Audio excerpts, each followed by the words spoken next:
वो राहुल गांधी है जो इस तरीके के प्रश्न रहा है, जिसके परिवार की जब एसपीजी सिक्योरिटी हट गई तो उसने हाय तौबा मचा दी। ये वो लोग हैं जो इस देश के अंदर एसपीजी सिक्योरिटी या कोई भी सिक्योरिटी के बिना एक कदम नहीं चल सकते हैं।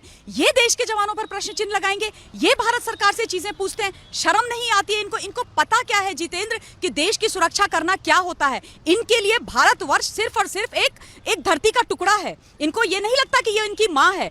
और ये राहुल गांधी बोलेगा, मुझे अभी तक याद है 2013 में जब केदारनाथ की आपदा आई थी उत्तराखंड में, राहुल गांधी अपने हेलीकॉप्टर से केदारनाथ गए और उसके बाद इन्होंने आराम करने के लिए आर्मी के जो टेंट्स थे उनको खाली कराया, जवान बाहर और ये आराम कर रहे थे अंदर। ये इज्जत करते हैं ये लोग, ये इज्जत ये लोग करते हैं। मुझे अभी तक याद है जब राजीव गांधी प्रधानमंत्री थे तब सोनिया गांधी जी और उनके इटली के कुछ लोग सारे के सारे जो हमारी वॉरशिप होती हैं उसमें बैठ करके पिकनिक मनाने गए थे। ये बात कर रहे हैं बेनिफिट की, फायदा और नुकसान की। ये लोग जिन्होंने आज तक इस देश के अंदर कभी भी किसी भी फौज को, चाहे वो भारतीय वायुसेना हो, जल सेना हो, थल सेना हो, पैरामिलिट्री फोर्सेस हो, कभी किसी को सम्मान नहीं दिया। सम्मान तो सम्मान, कभी उनके बारे में इनका दिल नहीं धड़का। और उनके बारे में क्या दिल धड़केगा, इनको क्या पता है कि जो लोग बैठे हुए हैं सरहदों पर, जब ये चैन से सोते हैं राहुल गांधी जैसे लोग, और जब ये इस देश के साथ गलत करते हैं, जब ये इस देश में ऐसी बयानबाजी करते हैं और हर बार हर बीच में जो है हमारे जवानों को लेकर के आते हैं, तब हमारा जवान अपने परिवार को छोड़ के,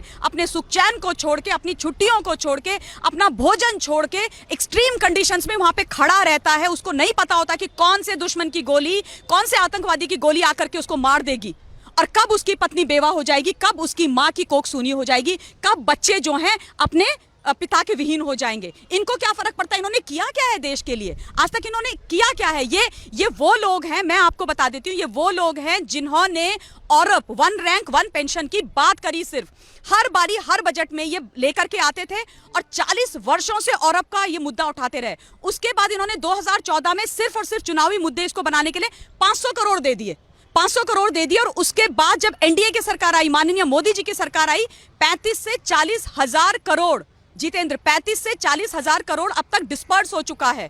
आप ये सोचिए, ये उस वक्त हुआ है जबकि एनडीए की सरकार ने औरत दिया है। ये सम्मान करते हैं, ये बेनिफिट की बात करते हैं, ये इस तरीके की राजनीतिकरण करते हैं, और ये इस तरीके की बातें करेंगे क्या?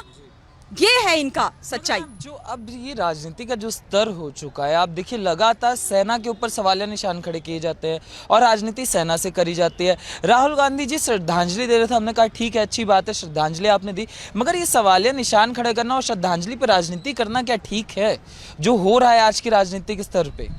ये जो शेर है ना कि सरफरोशी की तमन्ना अब हमारे दिल में है और देखना है जोर कितना बाजुए कातिल में है, ये राहुल गांधी को समझ में नहीं आएगा जितेंद्र। क्योंकि देश के लिए शहादत देना क्या होता है, देश के लिए जीना क्या होता है, देश के लिए मरना क्या होता है, ये राहुल गांधी को समझ में नहीं आएगा, राजसी परिवार के बेटे को समझ में नहीं आएगा, जिनको इस देश का दोहन करने की आदत है, जिन्होंने इस देश को सिर्फ और सिर्फ अपने राजनीतिक और अपने पर्सनल सुख के लिए इस्तेमाल किया। उनको क्या पता सेना क्या होती है। अगर इनको ये बातें पता होती तो ये वॉर मेमोरियल जो माननीय मोदी जी ने बनाया है इंडिया गेट के सामने, ये कब का बन चुका होता। आपको मालूम है सोनिया जी ने जब वॉर मेमोरियल बनने की बात आई थी तो सोनिया गांधी ने क्या बोला था?